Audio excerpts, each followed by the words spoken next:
Muy bien, buenas noches. Le invito a abrir, o les invito a abrir su Biblia en Habacuc. Habacuc, capítulo 1, versículo 1. ¿Ya? Habacuc está en el Antiguo Testamento, es un libro que es difícil, por decirlo de alguna manera, de encontrar, es parte de los profetas menores, pero está ubicado, si usted va a su Biblia en el Antiguo Testamento, está entre Sofonías y Nahum. Si uno va hacia atrás, como yo lo mencioné en otra reunión, el último libro del Antiguo Testamento es Malaquías, después Zacarías, después Ageo, después viene Sofonías y Habacuc. Es decir, del Antiguo Testamento hacia atrás, hacia Génesis, hacia el principio, es decir, retrocediendo. Entonces, Habacuc, capítulo 1, versículo 1, dice así, la profecía que vio el profeta Habacuc. Hace 3 jueves que comenzamos a meditar en este libro, estamos estudiando el libro de Habacuc, un libro esencialmente profético. Dios escoge a este hombre soberanamente para comunicar su mensaje al pueblo.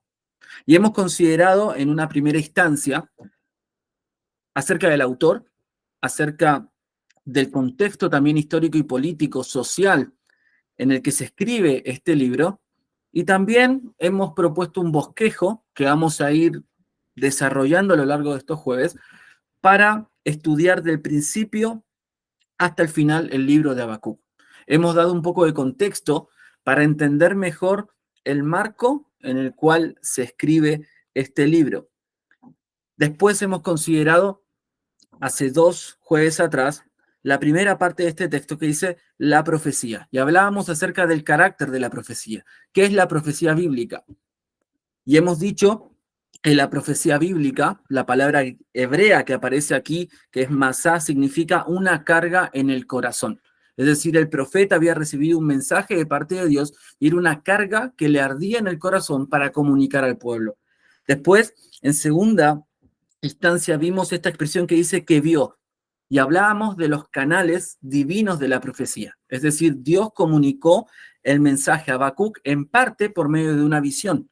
Y veíamos la semana pasada que Dios se comunicó a lo largo de la historia de la humanidad al menos en 14 maneras.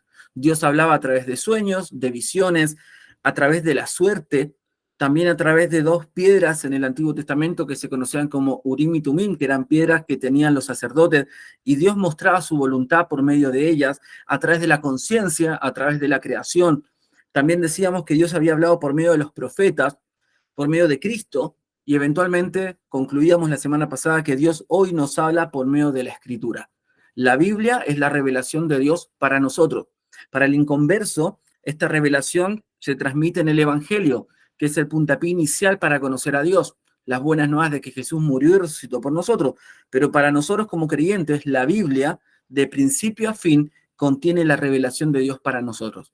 De tal manera que si quiero conocer a Dios y quiero profundizar en su voluntad, necesito conocer la palabra de Dios. En esta noche vamos a terminar con el versículo 1 que dice que vio el profeta Habacuc. Y vamos a hablar de los canales humanos de la profecía. Vamos a responder algunas preguntas. Primeramente, ¿quién era un profeta? ¿Cómo eran escogidos? ¿Y cuál era su labor? Veremos que los profetas eran hombres que Dios levantó a lo largo del Antiguo Testamento para comunicar su verdad. Y finalmente, hacia el final de este estudio, responderemos la pregunta si es que hoy hay profetas también entre nosotros, si es que Dios todavía sigue escogiendo soberanamente a profetas entre su pueblo. Respondamos la primera pregunta. Dice, ¿quiénes eran los profetas? Habacuc capítulo 1, versículo 1, le describe como un profeta a Habacuc. Dice el profeta Habacuc. La palabra hebrea para profeta, que podríamos mencionar como Naví en hebreo, significa uno que es llamado o que llama en el nombre de Dios. Esta definición, que surge a partir de la palabra hebrea, transmite que un profeta es alguien llamado por Dios. Y veremos que Dios llamó a diferentes hombres, daremos algunos ejemplos, cómo Dios llamó a hombres para que fueran sus profetas, sus portavoces, aquellos que comunicaran su verdad al pueblo. Los profetas mantenían su autoridad porque habían sido llamados y encomendados por Dios para transmitir mensajes divinos al pueblo. Como el mensaje venía de parte de Dios, este mensaje era un mensaje con autoridad. Es decir, ellos, como vimos en alguna otra instancia, no se habían escogido ellos mismos para ser portadores o portavoces del mensaje de Dios, sino que Dios soberanamente los había escogido. Algunos de ellos, si hubiesen tenido que escogerse a sí mismos, no se hubiesen escogido a sí mismos como profetas, porque evidentemente la labor de un profeta era una labor difícil. Ellos debían comunicar un mensaje difícil a un pueblo en muchas ocasiones endurecido. Pero como Dios los llamó y Dios les comisionó con un mensaje, estos hombres hablaban con autoridad porque hablaban en nombre de Dios. Dios hablaba por medio de ellos. Vamos a considerar 3 ejemplos de 3 hombres que fueron llamados por Dios, 3 profetas. Se conocen estos profetas como profetas mayores: Isaías, Jeremías y Ezequiel. Esta designación de mayores se, se considera así porque la extensión de los libros es más pronunciada, es decir, tiene mayor cantidad de capítulos la profecía, es más extensa, a diferencia de los que conocemos como profetas menores, como Habacuc, que es uno, que tiene quizás menos capítulos. No significa profeta mayor y menor que hay profetas más importantes que otros. Todos estos hombres fueron importantes en su época para comunicar el mensaje de Dios al pueblo. Pero algunos profetas han registrado en la voluntad de Dios mayor cantidad de profecías o de material profético. Por eso se les conoce como mayores y menores. Busquemos estos 3 pasajes. Isaías capítulo 6, versículo del 1 al 6. Vamos a leer rápidamente estos pasajes. No vamos a hacer mucho comentario de los pasajes. Yo creo que estas lecturas son sencillas y vamos a aprovechar el tiempo para avanzar en algunos otros conceptos. Pero Isaías capítulo 6, del 1 al 10, va a describir el llamamiento de Isaías, un profeta que fue establecido y llamado por Dios. Isaías capítulo 6, versículo del 1 al 10, dice así: en el año que murió el rey, Señor sentado sobre un trono alto y sublime, y sus faldas llenaban el templo. Por encima de él había serafines, cada uno tenía 6 alas, con 2 cubrían sus rostros, con 2 cubrían sus pies y con 2 volaban. Y el uno al otro daba voces diciendo: Santo, santo, santo, Jehová de los ejércitos, toda la tierra está llena de su gloria. Y los quiciales de las puertas se estremecieron con la voz del que clamaba, y la casa se llenó de humo. Entonces dije: ay de mí, que soy muerto, porque siendo hombre inmundo de labios y habitando en medio de pueblo que tiene labios inmundos, han visto mis ojos al rey, Jehová de los ejércitos. Y voló hacia mí uno de los serafines, teniendo en su mano un carbón encendido, tomado del altar con unas tenazas. Y tocando con él sobre mi boca, dijo: he aquí que esto tocó tus labios, perdón, y es quitada tu culpa y limpio tu pecado. Después oí la voz del Señor que decía: ¿a quién enviaré y quién irá por nosotros? Entonces respondí yo: heme aquí, envíame a mí. Y dijo, y aquí tenemos la comisión o la misión de Dios para Isaías: anda y di a este pueblo, oíd bien y no entendáis, ved por cierto, mas no comprendáis. Engruesa el corazón de este pueblo y agrava sus oídos y ciega sus ojos, para que no vea con sus ojos, ni oiga con sus oídos, ni su corazón entienda, ni se convierta y haya para él sanidad. Este era un mensaje también difícil, porque el pueblo en los tiempos de Isaías se había rebelado contra Dios. Entonces el Señor pregunta, y este es un tremendo pasaje trinitario. Aquí vemos a las 3 personas, al Padre, al Hijo y al Espíritu, y ellos hablan y dice: ¿a quién enviaré y quién irá por nosotros? Tenemos más de una persona, tenemos al Padre, al Hijo y al Espíritu. Y cuando Isaías escucha esta pregunta, él dice: heme aquí, envíame a mí. Y aquí Dios llama a este profeta, y tenemos el registro de la profecía de Isaías, una profecía extensa, donde Dios le comunica al pueblo, Dios le comunica al profeta, mejor dicho, sus palabras, y el profeta comunica las palabras de Dios tal y como las había recibido de parte de Dios. Otro profeta, Jeremías, capítulo 1. El siguiente libro, Isaías, después tenemos Jeremías. Jeremías, capítulo 1, también del versículo 1 al versículo 10. Jeremías 1:10 dice así. Aquí tenemos otro llamamiento de Dios de un profeta. Dice: las palabras de Jeremías, hijo de Hilcías, de los sacerdotes que estuvieron en Anatot, en tierra de Benjamín. Palabra de Jehová que le vino en los días de Josías, hijo de Amón, rey de Judá, en el año 13º de su reinado. Le vino también en días de Joacim, hijo de Josías, rey de Judá, hasta el fin del año 11 de Sedequías, hijo de Josías, rey de Judá, hasta la cautividad de Jerusalén en el mes quinto. Versículo 4. Vino pues palabra de Jehová a mí diciendo, antes que te formase en el vientre, te conocí, y antes que nacieses, te santifiqué, te di por profeta a las naciones. Jeremías en este caso, dice este texto que fue llamado profeta antes de su nacimiento, desde la eternidad. En el plan soberano de Dios, Jeremías sería un profeta que comunicaría la verdad de Dios al pueblo. Cuando Jeremías escucha el llamado de Dios, dice, y yo dije, Señor Jehová, he aquí no sé hablar. Recordemos que la función principal de los profetas era hablar, comunicar el mensaje. Él dice, no sé hablar, porque soy niño. Y me dijo Jehová, no digas soy un niño, porque a todo lo que te envíe irás tú y dirás todo lo que te mande. No temas delante de ellos, porque estoy contigo para librarte, dice Jehová. Y extendió Jehová su mano y tocó mi boca y me dijo Jehová, he aquí he puesto mis palabras en tu boca. Mira que te he puesto en este día sobre naciones y sobre reinos, para arrancar y para destruir, para arruinar y para derribar, para edificar y para plantar. Este hombre, Jeremías, creía que no era apto para esta tarea. Creía que no sería un buen profeta. Estaba escapando al llamado de Dios. Se estaba justificando o excusando. Algo similar pasó en la vida de Moisés, que él dice que él era tartamudo, que no podía hablar bien y que por lo tanto Dios tenía que escoger a otro. Pero el Señor le anima, que estaría con él, que no tema delante del pueblo, y dice, he aquí he puesto mis palabras en tu boca. Jeremías no debía, como mencioné en otra oportunidad, y ningún otro profeta, no debían inventar el mensaje, no debían adaptar el mensaje a la cultura o al pueblo al cual hablaban. Ellos recibían el mensaje de parte de Dios y tal y como lo recibían, lo debían comunicar. Y este mensaje, en ciertas ocasiones, era muy difícil de escuchar. El último ejemplo, el siguiente libro es Jeremías, después tenemos el libro de Lamentaciones y después tenemos Ezequiel. En este caso, no es Ezequiel capítulo 1, es Ezequiel capítulo 2. Ezequiel capítulo 2, versículo del 1 al 10. Dice así, me dijo, hijo de hombre, ponte sobre tus pies y hablaré contigo. Y luego que me habló, entró el Espíritu en mí y me afirmó sobre mis pies y oía que me hablaba.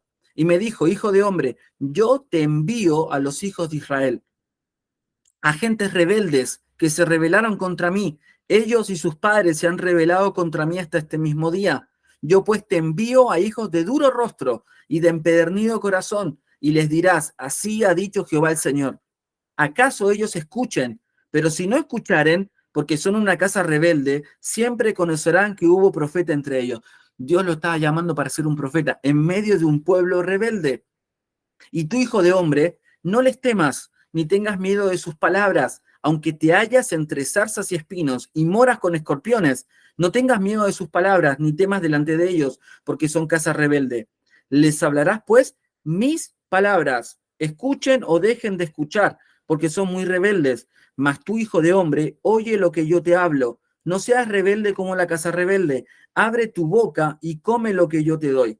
Y miré y aquí una mano extendida hacia mí y en ella había un rollo de libro. Y lo extendió delante de mí y estaba escrito por delante y por detrás. Y había escritas en él endechas y lamentaciones y ayes y juicios. Aquí tenemos un tercer ejemplo de un llamado de Dios. Así como en el caso de Isaías, Jeremías y Ezequiel, hay otros ejemplos en el Antiguo Testamento. Yo cité Moisés, por ejemplo, en Éxodo capítulo 3. Pero, ¿cuál es el denominador común de todos estos hombres que son conocidos como profetas, que son llamados por Dios? Continúa diciendo aquí la diapositiva, la creencia popular, es decir, la creencia más común hoy en día incluso, es que los profetas predicen el futuro. Una suerte de Nostradamus. Y si bien un rol importante de los profetas es predecir el futuro, no es esta su función principal. En la Biblia, los profetas de Dios daban mensajes que incluían tanto advertencias como palabras de esperanza al pueblo. El profeta debía primeramente transmitir el mensaje de Dios tal como lo recibía, ya sea referido al pasado, al presente, al futuro o a todos estos aspectos de la vida al mismo tiempo. La palabra Naví siempre se traduce por profeta. Entonces, si bien En muchas ocasiones, y hoy veremos algunos ejemplos de esta característica, este aspecto futuro, predecir el futuro era, era un distintivo de los profetas. Veremos que si un profeta adivinaba o anticipaba el futuro y no le acertaba, es decir, se equivocaba en su pronóstico, era condenado a muerte. Bajo la ley de Dios en el Antiguo Testamento, un falso profeta merecía morir porque estaba hablando en lugar de Dios. Y si Dios no lo había llamado, él era considerado un falso profeta y debía ser desterrado. Por eso, cuando un profeta hablaba al pueblo, en muchas ocasiones hablaba aspectos futuros, predecía ciertos eventos, pero no siempre era así.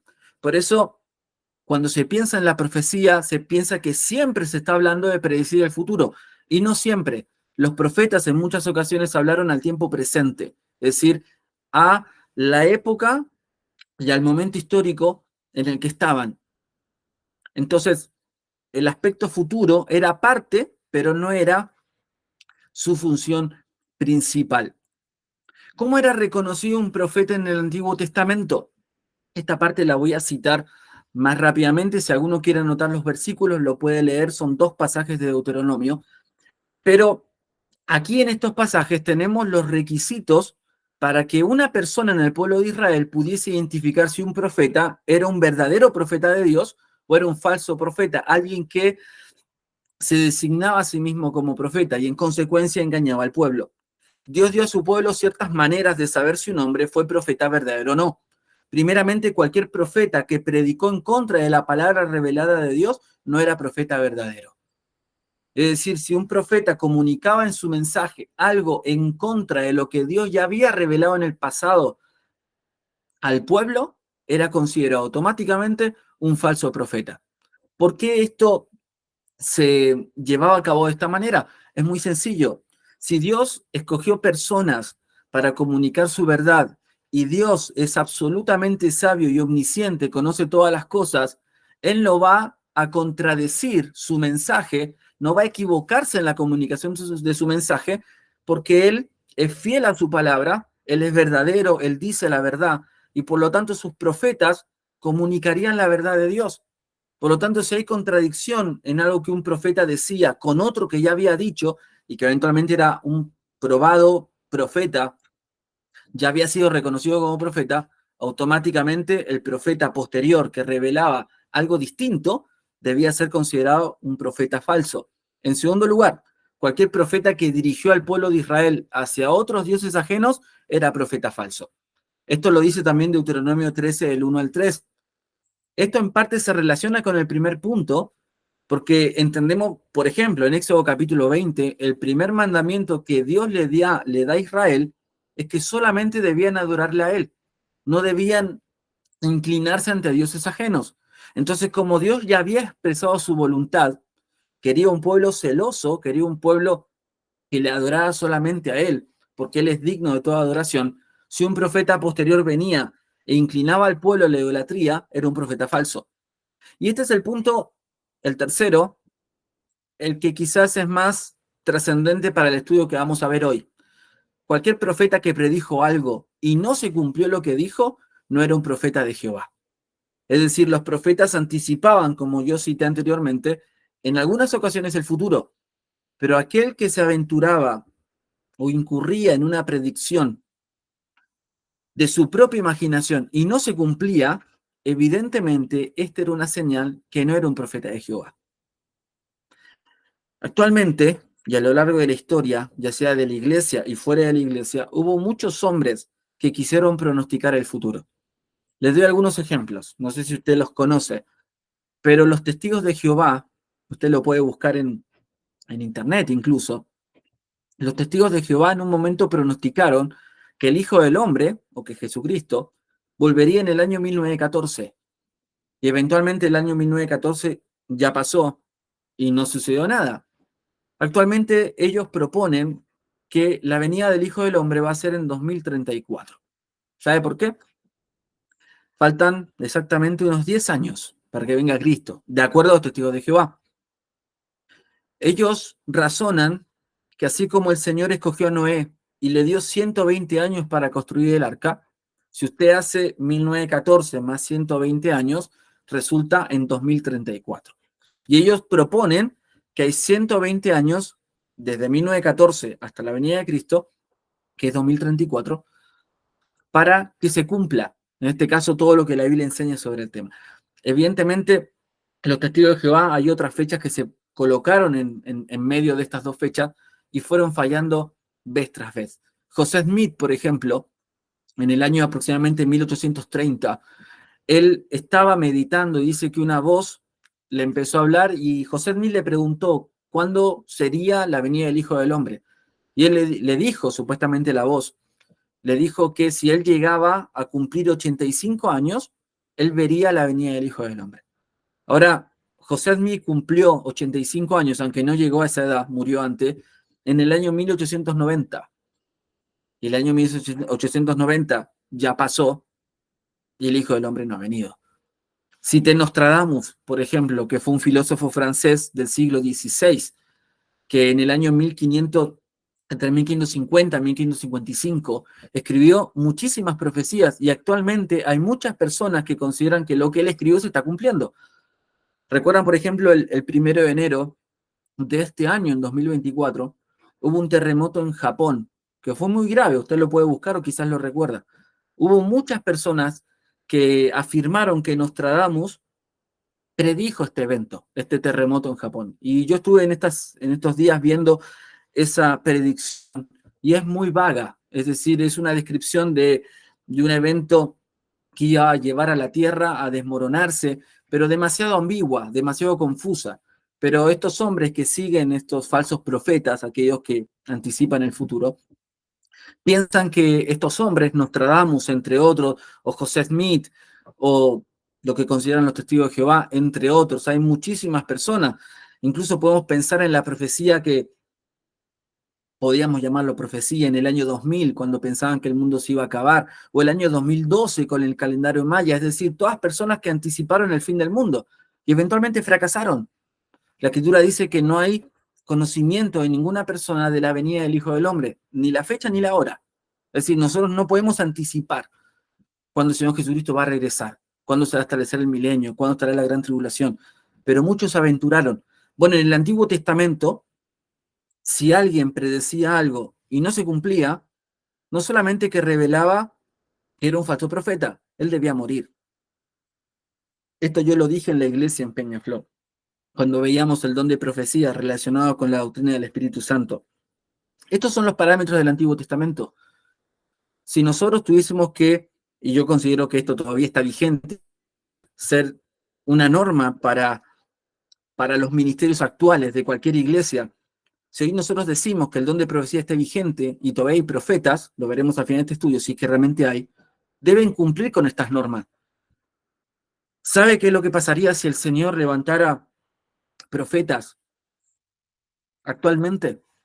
Tendríamos no solamente la revelación de la palabra de Dios, tendríamos un montón de hombres que hablarían en nombre de Dios y no tendríamos la seguridad de que Dios ya ha comunicado toda su verdad a la humanidad, en este caso en las Escrituras. Y si los que hoy se proponen a sí mismos como profetas tuvieran que cumplir estas condiciones, muchos de estos profetas, si es que no todos, estarían todos muertos. Porque muy pocos, yo creía que ninguno cumple con esta condición, porque entendemos a la luz de la palabra de Dios que ya no hay profetas. Lo veremos hacia el final, no está en ejercicio el don de profecía. Pero estas eran las condiciones para el Antiguo Testamento. Avancemos. Vamos a ver una profecía puntual, que es la profecía del ascenso de un rey persa, el rey Ciro. Y este es un ejemplo de una profecía bíblica notable. Aquí vemos una precisión y una exactitud que merece que reflexionemos en la veracidad de la Escritura. Es decir, la profecía bíblica es un distintivo de la palabra de Dios, a tal punto que nosotros reconocemos en parte que la Biblia es la palabra de Dios y no es un libro como cualquier otro libro, porque todo lo que Dios ha revelado proféticamente se ha cumplido. Vamos a ver un solo ejemplo, hay muchísimos más. Pudiésemos, por ejemplo, citar el ejemplo de las profecías de Jesucristo. Hay más de 300 profecías que se cumplieron en la primera venida de Cristo, al pie de la letra. Por ejemplo, Miqueas 5:2 dice que el Mesías nacería en Belén. Y Jesús, de acuerdo a Mateo capítulo 1 y Mateo capítulo 2, nació eventualmente en Belén. Hay profecías que hablan de la traición de Jesús, hay profecías que hablan de su resurrección, de su muerte en la cruz. Hay profecías en los salmos que apelan a la vida de Judas que traicionó a Jesús.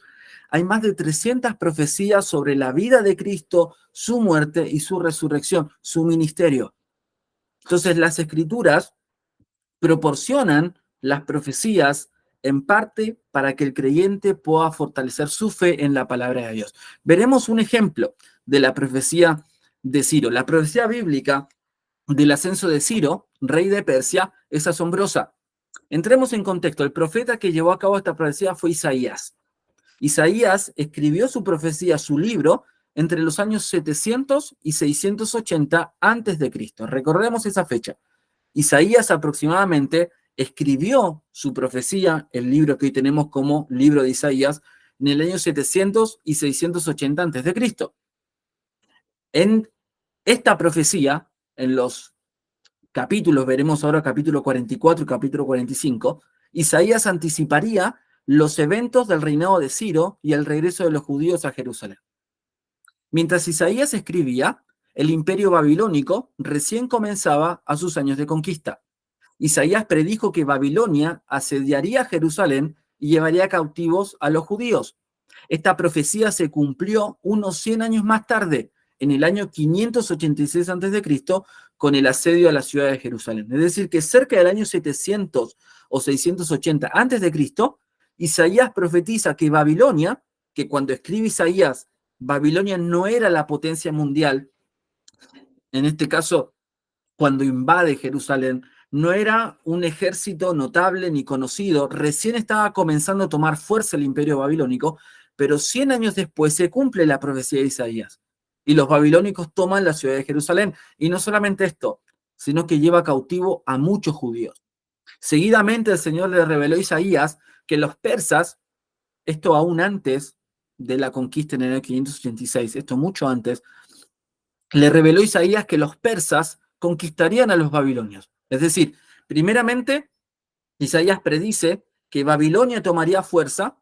En ese momento no era el imperio poderoso que describe la palabra de Dios en algunos pasajes, todavía estaba comenzando a tomar fuerza. Proféticamente Isaías dice, Babilonia va a sitiar Jerusalén y la va a tomar. Esto pasa 100 años más tarde. Pero Isaías va mucho más allá y dice, después de Babilonia se levantará el imperio persa. Y el imperio persa, dice, es bueno mencionar aquí que cuando Isaías predice proféticamente el ascenso de Persia, esta nación apenas existía. Isaías escribiría que Persia sería una potencia mundial que doblegaría a los babilonios y que bajo la intervención de Dios permitiría el regreso de los judíos cautivos a Jerusalén. Es decir, que anticipadamente, 100 años antes de la cautividad de Jerusalén, Isaías lo predice, porque Dios se lo revela. Y 150 años antes, predice que Persia se levantaría, habría un rey persa que tomaría fuerza, que conquistaría Babilonia y que los cautivos que habían sido llevados de Israel hacia Babilonia serían llevados de vuelta a la ciudad de Jerusalén, es decir, regresarían. Todo esto se predice entre 100 y 150 años antes de que sucediera históricamente. Pero si esto fuera poco, que ya esto es notable, que la palabra de Dios pueda predecir por medio del profeta Isaías, a través de la voluntad de Dios, todos estos eventos, el Señor le reveló también el nombre del rey persa que ascendería al trono y que dejaría a los judíos regresar. No solamente le dice Isaías, Babilonia se va a levantar y los va a llevar cautivos. Después se levantaría Persia y doblegaría a los babilonios. Y un rey persa llamado Ciro, Ciro todavía no había nacido, Ciro el Grande se le conoce en la historia, él se levantaría y permitiría que los judíos regresaran a su tierra. Esto es increíble, mira lo que dice el texto. Isaías 44, 26 al 28. Esto, recordemos, Isaías escribe en el año 700 o 680 antes de Cristo. Yo, dice el Señor, el que despierta la palabra de su siervo y cumple el consejo de sus mensajeros, que dice a Jerusalén, serás habitada, y a las ciudades de Judá, reconstruidas serán, y sus ruinas reedificaré, que dice a las profundidades, secaos, y tus ríos haré secar, que dice de Ciro, es mi pastor y cumplirá todo lo que yo quiero, al decir a Jerusalén, serás edificada y al templo será fundado. Esta profecía se relaciona con el regreso de los cautivos y la edificación de la ciudad, que había quedado destruida. Aquí tenemos primeramente las referencias de Nehemías y de Esdras. Nehemías, que regresa con un grupo, se levantan los muros y después se edifica la ciudad, una ciudad que había sido completamente destruida por los babilonios. Entonces, vemos que aquí en esta profecía, muchísimas décadas antes, más de un siglo antes del nacimiento de Ciro, se predice el ascenso del imperio persa y de Ciro como rey de ese imperio. Isaías profetizó acerca del ascenso de Ciro y su decisión de gestionar el regreso de los judíos más de 100 años antes de su nacimiento, antes del nacimiento de Ciro. Mira que dice el capítulo 45. Así dice Jehová a su ungido, a Ciro, al cual tomé yo por su mano derecha, para sujetar naciones delante de él y desatar lomos de reyes, para abrir delante de él puertas, y las puertas no se cerrarán. Yo iré delante de ti y enderezaré los lugares torcidos, quebrantaré puertas de bronce y cerrojos de hierro haré pedazos, y te daré los tesoros escondidos y los secretos muy guardados, para que sepas que yo soy Jehová, el Dios de Israel, que te pongo nombre. Aquí vemos que Dios le revela a Isaías que el Señor tomaría a un rey, a Ciro, para llevar a cabo su voluntad. ¿Con qué propósito? Para que este rey pagano conociera al verdadero Dios. Dice, para que sepas que yo soy Jehová. Es decir, tenía un propósito redentor. Quería que Ciro le conociera como el único Dios vivo y verdadero. Cerremos esta profecía. La historia afirma, la historia secular, ya no estamos yendo a lo que dice la Escritura.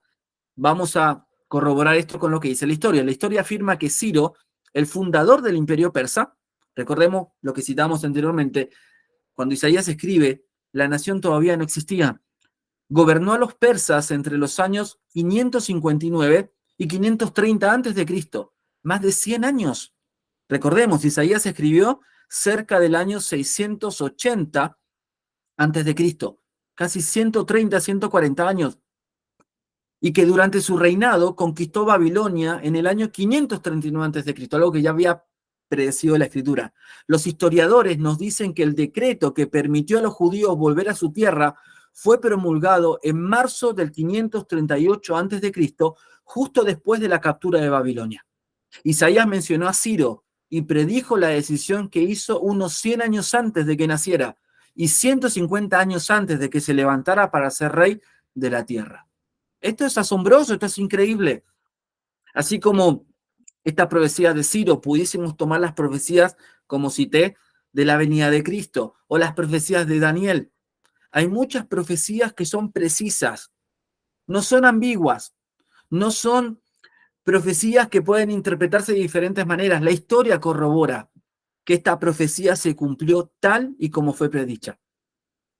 Cuando una persona escéptica llega a las Escrituras, se conoce como la crítica textual. Aquellos que hacen estudios tanto del texto como también de los autores bíblicos, ¿saben lo que tratan de hacer con estas profecías? Es algo muy astuto, pero la historia termina corroborando que no tiene fundamento lo que hacen. Con tal de desmentir el carácter profético de la Escritura, porque si reconocieran que el Señor predijo por medio de estos profetas ciertos eventos y esto realmente se cumplió, evidentemente esto da testimonio de que la palabra de Dios es la palabra de Dios como tal. No es un libro de historia como cualquier otro libro, no es un libro meramente humano. Lo que hacen es decir, afirmar que Isaías, por ejemplo, no vivió en el año 700 o 680 antes de Cristo. Vivió mucho después. Y lo que él dijo, lo dijo porque él vivió en épocas más recientes a la fecha del cumplimiento de sus profecías, o que vivió en algunos casos después de la profecía.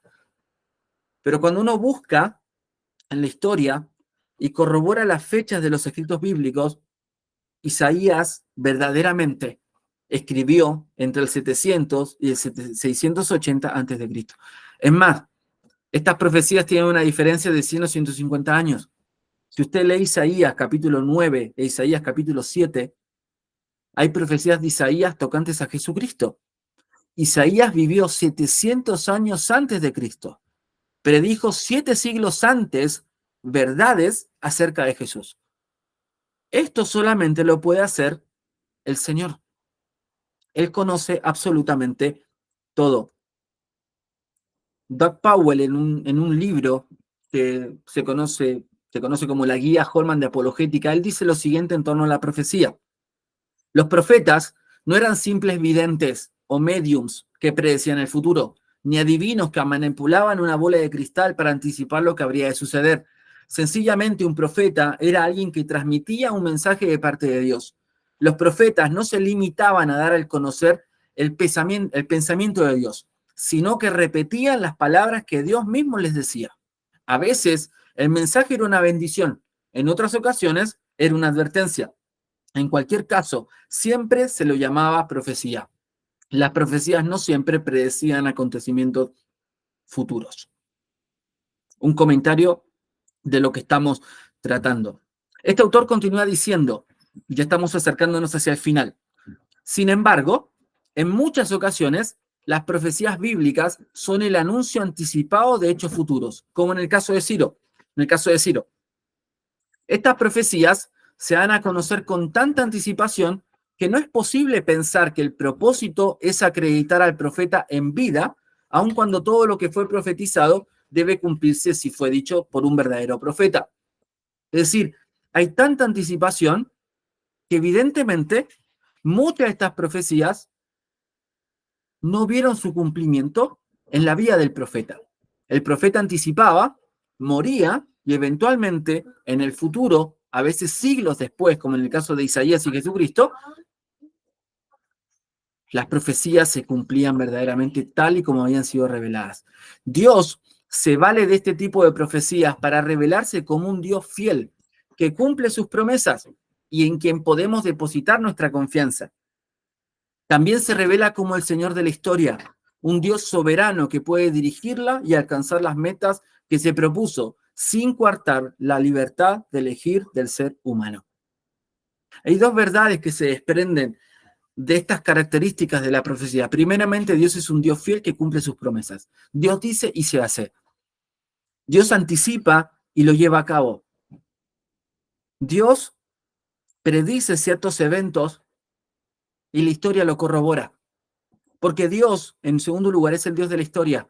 Él es el que gobierna la historia. Dios no es un Dios que está desinteresado de la historia. Lo que veíamos la semana pasada, lo que propone el deísmo. Dios creó al hombre y lo dejó a su propia suerte. Dios no se interesa en la creación. Eso es una mentira. El Señor es el Señor de la historia. El Señor ha estado involucrado en la historia humana desde el principio. C.S. Lewis dijo en un momento, ya que el hombre le ha dado la espalda a Dios, el dolor es el megáfono que Dios usa para que los hombres vuelvan a Él. Dios se ha revelado por la creación, por la conciencia, por las escrituras. El hombre rechaza el evangelio, el hombre rechaza la voluntad de Dios y Dios sigue extendiendo su gracia salvadora a los hombres. Dios dirige la historia, Él es soberano. Y estas profecías vimos solamente un pequeño atisbo, un pequeño destello de una profecía. Gran parte de la escritura es de carácter profético. Y todo lo que Dios ha dicho se cumplirá. Gran parte de esta profecía ya está cumplida. Por lo tanto, pudiésemos nosotros concluir para nosotros en nuestra vida personal, si las profecías que se cumplieron, que están registradas en las escrituras, son verificables y la historia lo corrobora, Dios lo ha dicho y lo cumplió. Hermanos, ¿cómo no vamos a confiar que las promesas de Dios que aparecen en las escrituras no tienen cumplimiento también en nuestra vida? Si el Señor ya ha hablado y lo ha cumplido, el Señor es un Dios fiel, que cumple su promesa, que cumple su palabra, y esto nos fortalece y nos alienta. Vamos a dar dos ejemplos antes de ir ya hacia el final. Estamos en las últimas diapositivas. Dos ejemplos que me parecieron fantásticos. Piensa en alguien que por accidente derrama café sobre una alfombra blanca. Imagínense una alfombra blanca en su casa, bien bonita, nueva. Y viene alguien por accidente y derrama su café. Yo no sé si estoy más triste por la alfombra o por la taza de café, porque yo amo el café, entonces a mí se me derrama el café, es una gran tristeza para mí, pero también la alfombra blanca sería una gran pérdida. Pero imagínate que tienes tu café por la mañana y se te derrama en tu alfombra. Varios años más tarde, otra persona entra en esa misma habitación y vuelca café sobre la alfombra, agrandando la mancha. Varios años más tarde. Después, 100 años más tarde, alguien vuelve a volcar una taza de café. Es decir, hay una alfombra blanca, alguien vuelca café, pasan 20 años, por decirlo de una manera, alguien vuelve a echar café. En la misma alfombra que no se lavó, sobre la antigua mancha. Pasan 100 años después, en la misma alfombra, con esas mismas dos manchas, alguien vuelve a tirar café. Ahora, imagine que encuentra la alfombra y descubre que las manchas forman un mapa que puede ser utilizado como una guía de ruta. Increíble, ¿verdad? Imagínate que tú tiras en diferentes momentos. Hoy, dentro de 20 años, 100 años, 150, 200, 700 años, con la misma alfombra.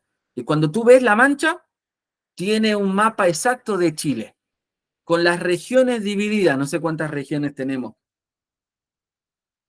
Perfecto. De tal manera que tú podrías tomar la alfombra y tenerlo como mapa. Sería increíble, ¿verdad? ¿Qué posibilidad habría de que se formara, en este caso, un país y que se pudiera utilizar la alfombra como un mapa? Es mínima, ¿verdad? Bueno, algo similar pasa con la escritura y las profecías. En el caso de Jesucristo, por ejemplo, hubo varias profecías sobre Jesucristo.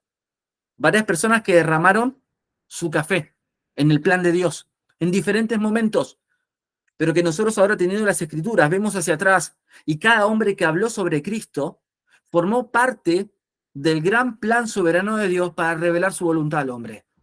Y todo fue hecho y diseñado para que se cumpliese en el momento que Dios lo propuso, como Él así lo quiso. Esta es la gloria de Dios y un distintivo de las Escrituras. Otro ejemplo similar. Imagina un estanque cuyo lecho está cubierto de arena. No hay piedras en el agua, pero hay piedras planas en la orilla. Ahora imagine que un muchacho llega hasta el estanque y comienza a jugar tirando piedras para que reboten sobre la superficie del agua. Un siglo más tarde, otro muchacho también juega a arrojar piedras en el estanque. Transcurrido otro siglo, un tercer muchacho arroja más piedras en el mismo estanque. Luego imagine que alguien, después de que estos tres muchachos arrojaran piedra, luego imagine que alguien trepa un árbol que crece junto al estanque y descubre un magnífico retrato en el fondo del estanque en un mosaico formado por las piedras arrojadas. Así es como funciona la profecía. Imagínese un estanque donde hay un poco de agua, no es muy profundo, y van tirando piedras. Tiró piedras su abuelo, su tatarabuelo, personas de diferentes épocas, tiró usted, después tiró su hijo, después tiró su nieto, y llega alguien y se sube a un árbol y ve el fondo del mar y tiene un retrato de la Mona Lisa, así calcado. Tiene una obra de arte. Y ninguno de los que tiraron las piedras se conocieron, no eran de la misma época. Sería imposible, ¿verdad? ¿Qué posibilidad hay de que se formara algo tan perfecto, tan perfectamente diseñado como una imagen de una persona? Bueno, así es la profecía. Así es la profecía.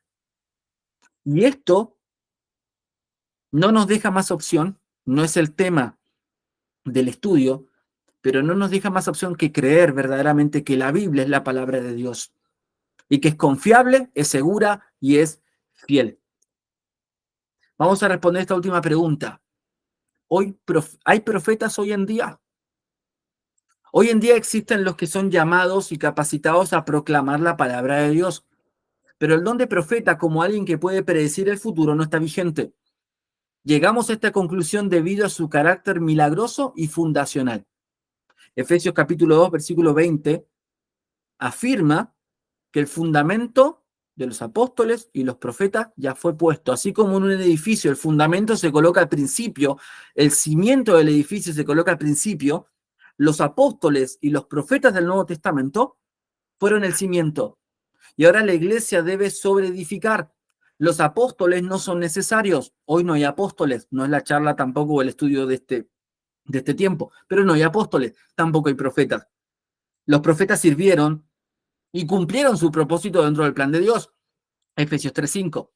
Dios no está dando nueva revelación específica hoy en día y los que predican al pueblo de Dios proclaman y exponen la Biblia o la fe que ha sido una vez dada al pueblo de Dios. Judas versículo 3.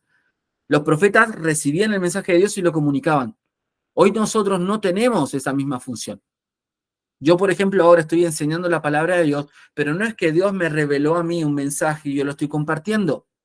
Lo que yo estoy haciendo es tomar un mensaje que ya fue revelado a mí y a toda la humanidad, las Escrituras, el Antiguo y Nuevo Testamento, y a través de la iluminación del Espíritu, que es el que nos ayuda a comprender la verdad, yo estoy interpretando la palabra de Dios, la estoy explicando, la estoy haciendo comprensible. Pero a mí no se me ha revelado cómo se le era revelado a un profeta en el Antiguo Testamento. Una vez puesto el fundamento, su ministerio no sería necesario. Es decir, es un ministerio fundacional para la fundación de la iglesia. Apocalipsis 22:18 indica que la predicación profética terminó con la conclusión del mismo libro. Esa es una referencia hacia el final del Nuevo Testamento. Cuando el canon del Nuevo Testamento fue completo, el don de profecía no fue necesario. ¿Hoy tenemos profetas? No los tenemos. Por eso si usted escucha a alguien que va a una iglesia de un tal profeta o vea una predicación de un profeta de tal, fulano de tal, es un mentiroso. Como diríamos en Argentina, es un chanta, es un tránfuga. Está engañando a la gente. Y lo peor es que se engaña a sí mismo, creyendo que tiene la verdad, pero no tiene un llamado profético. No hay ministerio profético hoy en día. No es necesario. La aplicación. Dios nos llama hoy a ser comunicadores de su verdad. Esto tenemos en común con los profetas. Los profetas comunicaban la verdad de Dios. Y hermanos, nosotros tenemos la misma tarea. Nosotros tenemos la responsabilidad de comunicar el mensaje de Dios a los demás. Por eso los domingos, cuando nos reunimos o cuando tenemos las reuniones de nuestra iglesia, predicamos la palabra de Dios. Porque esa es la voluntad de Dios. Estamos puestos en esta tierra para comunicar la verdad de Dios. Estamos para ser edificados con la enseñanza de la palabra de Dios. La iglesia crece cuando se comunica la palabra de Dios. La iglesia es bendecida cuando se predica la palabra de Dios. Pero también debemos comunicar la verdad del evangelio al mundo. Aquellos que no conocen a Dios deben escuchar la palabra de Dios, deben escuchar el evangelio. Jesús murió y resucitó por los hombres. La gran comisión es la voluntad de Dios para el creyente hoy. Esto está en Mateo 28, 19 y 20. ¿Usted quiere conocer la voluntad de Dios? Jesús ya le dijo cuál es su voluntad para usted. Por tanto, id y haced discípulos a todas las naciones, bautizándolos en el nombre del Padre y del Hijo y del Espíritu Santo, enseñándoles todas las cosas que yo os he mandado. Y aquí yo estoy con vosotros todos los días hasta el fin del mundo. Amén. Esa es la voluntad de Dios hoy, para la iglesia. Predicar el Evangelio y hacer discípulos, para que esos discípulos a la vez hagan otros discípulos y se multiplique y muchos sean ganados para Cristo. El mundo conocerá la verdad a través de la predicación de su pueblo. Dios quiere que usted gane a su familia, predique el Evangelio con su vida, pero también con palabras. Alguien ha dicho en un momento una frase que personalmente no estoy de acuerdo, no creo que sea bíblica. Dice así: predique el Evangelio. Y si es posible, usa palabras. ¿Qué significa eso? Predique el Evangelio y si es posible, usa palabras. No hay Evangelio sin palabras. El Evangelio no es el testimonio. El Evangelio no es nuestra propia vida. El Evangelio es una verdad bíblica que tiene que ser compartida. El Evangelio no puede ser compartido por creyentes mudos. Usted puede tener un muy buen testimonio, una vida santa, una vida responsable y espiritual, pero si usted es un creyente mudo, la gente se pierde, porque su vida no habla de la muerte, la sepultura y la resurrección de Jesús. Hoy debemos predicar el Evangelio. Por eso nosotros nos esforzamos en la iglesia los sábados, estimulamos a salir, debemos salir, pero también debemos orar por la familia, debemos orar por los vecinos, debemos orar por las personas que conocemos cerca de nuestra casa. Debemos orar y debemos compartir el Evangelio con ellos. Esa es la voluntad de Dios. No hay profetas, Pero si el Señor sigue comunicando su verdad a los hombres por medio del Evangelio y por medio de la enseñanza fiel de su palabra. ¿Lo está haciendo, hermano? ¿Está siendo un comunicador de la palabra de Dios? Habacuc comunicó la palabra de Dios. Ya la próxima semana comenzamos con el versículo 2 al 4. Un profeta que fue fiel al mensaje que Dios le dio. Hoy el mensaje que Dios nos dio es el Evangelio. Es una carga para nosotros como lo fue para Isaías, Jeremías, Ezequiel, Habacuc, Moisés. O el Evangelio es algo que hemos recibido, pero que lo hemos guardado para nosotros y no lo estamos compartiendo. El Señor quiere que nosotros compartamos su verdad y seamos fieles a su voluntad. Oremos. Amado Padre Celestial, te agradecemos, Dios, en esta noche. Padre, gracias por este tiempo juntos que podemos compartir. Padre, oramos para que estas verdades puedan ser de reflexión para nuestra vida y que, Señor, tú puedas ayudarnos a ser como este profeta. Un profeta, Señor, que fue fiel a la tarea que tú le encomendaste, comunicar un mensaje difícil, un mensaje de juicio a un pueblo que necesita arrepentimiento.